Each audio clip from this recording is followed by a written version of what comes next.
Shalom, shalom, bien-aimés de Jésus, soyez bénis, soyez bénis. Alors, Dieu crée toutes choses par sa parole, il est lui-même sa parole. On comprend donc le niveau de puissance de la parole de Dieu. Le plus intéressant est que le Seigneur relâche aussi sa parole dans nos vies pour nous faire du bien. Et quand cette parole intervient dans nos vies, l'une des formes les plus connues qu'elle prend, c'est la prophétie. Cependant, force est de constater que plusieurs ont vu dans leur vie des prophéties ne pas s'accomplir, au point de se demander comment un tel échec de la parole de Dieu pourtant si puissante. D'où vient le problème? Eh bien, méditons ensemble Habakkuk chapitre 2, les versets 1 à 3 pour mieux comprendre les choses et rentrer dans l'accomplissement de nos prophéties. Verset 2. Écris la prophétie, grave-la sur des tables afin qu'on la lise couramment. La première consigne concernant la prophétie consiste en écrire et graver sur des tables. Dieu précise à Habakkuk où il doit écrire la prophétie, et cela n'est pas un détail négligeable. Pourquoi écrire? Pour pouvoir lire couramment. Et l'un des premiers effets de lire couramment un document, c'est de le mémoriser. Donc, en premier lieu, ce qu'il faut faire avec la prophétie, c'est mémoriser. Et pour ce faire, Dieu donne deux étapes ou deux dimensions.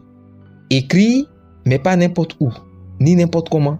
Et ensuite, graver sur des tables. Qu'est-ce que cela signifie pour nous aujourd'hui? Écrire revient simplement à noter sur un support. Dieu ne veut pas que tu comptes sur ta mémoire uniquement, mais que tu aides la dite mémoire en écrivant. Exode 17, verset 14, l'Éternel dit à Moïse, écris cela dans le livre pour que le souvenir s'en conserve. Écrire est donc une clé de repos dans l'exercice de mémorisation. Écrire aide à mémoriser plus facilement.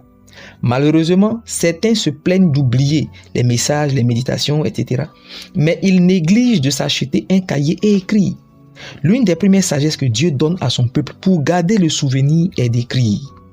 Il y en a d'autres qui ne voient pas l'importance même de noter leurs songes. Et pourtant, par ailleurs, écrire ne suffit pas. Il faut bien écrire. En vérité, ce qui est mal écrit ne peut pas être mémorisé facilement. Par exemple, écrire sur une feuille volante, c'est s'exposer à perdre ce qui a été noté.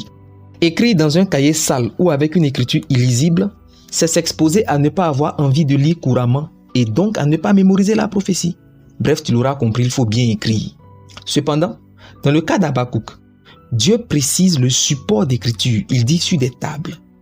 La question c'est comment comprendre dans notre contexte aujourd'hui quel sens doit prendre le fait de graver sur des tables. Exode 24, 12.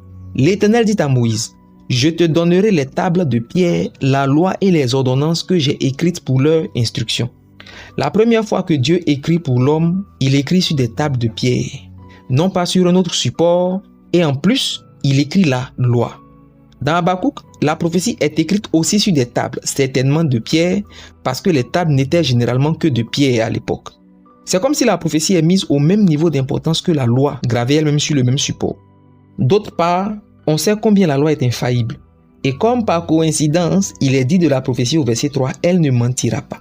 Cette comparaison permet de comprendre que quand Dieu veut que la prophétie soit écrite, mais gravée sur des tables, Dieu veut que la prophétie soit non seulement mémorisée, mais surtout mémorisée avec la confiance, la foi, l'assurance que la prophétie n'est pas juste un souhait dont on espère l'accomplissement, mais une certitude absolue par rapport à laquelle on est tranquille. Graver sur des tables, c'est avoir l'assurance de l'accomplissement. Donc, Dieu veut que quelqu'un non seulement mémorise la prophétie, mais qu'il ne doute pas. Notons aussi que la prophétie qui est gravée n'est pas facilement modifiable. Parce que oui, le premier problème avec la prophétie non gravée intervient quand le temps et les circonstances ont modifié la prophétie dans l'esprit de quelqu'un. Dieu a dit à Abraham qu'il aurait un enfant. Mais le temps et les circonstances ont fini par leur faire croire à Abraham et à sa femme Sarah que ce serait Agar, la servante égyptienne, qui donnerait un enfant à Abraham. La prophétie n'était pas gravée. Le temps et les circonstances ont modifié dans l'esprit du couple les termes de la prophétie. Mais il y a pire. Il y a ceux qui se rappellent bien la prophétie, mais qui n'y croient plus, ils ont perdu espoir. Comment une prophétie pourrait-elle s'accomplir sans la foi? Le désespoir est le signe que la prophétie n'est pas gravée. Josué 14, versets 6 à 11. Moïse avait prophétisé sur Caleb quand il avait 40 ans. Mais à 80 ans, Caleb déclare qu'il a autant de force qu'à ses 40 ans pour accomplir la prophétie. Ni le temps ni les circonstances n'ont diminué la force et l'espérance de Caleb. La prophétie était gravée. Donc, comment faire pour que la prophétie écrite soit gravée? Pour nous aujourd'hui, nous gravons la prophétie sur les tables du cœur. Alors en d'autres termes, qu'est-ce qui fait que la prophétie n'est pas gravée? Eh bien la réponse au prochain épisode. Mais déjà je prie. Et j'appelle un esprit de restauration dans ton cœur. J'appelle un esprit de foi et un esprit de prière tombe sur toi au nom de Jésus. Amen.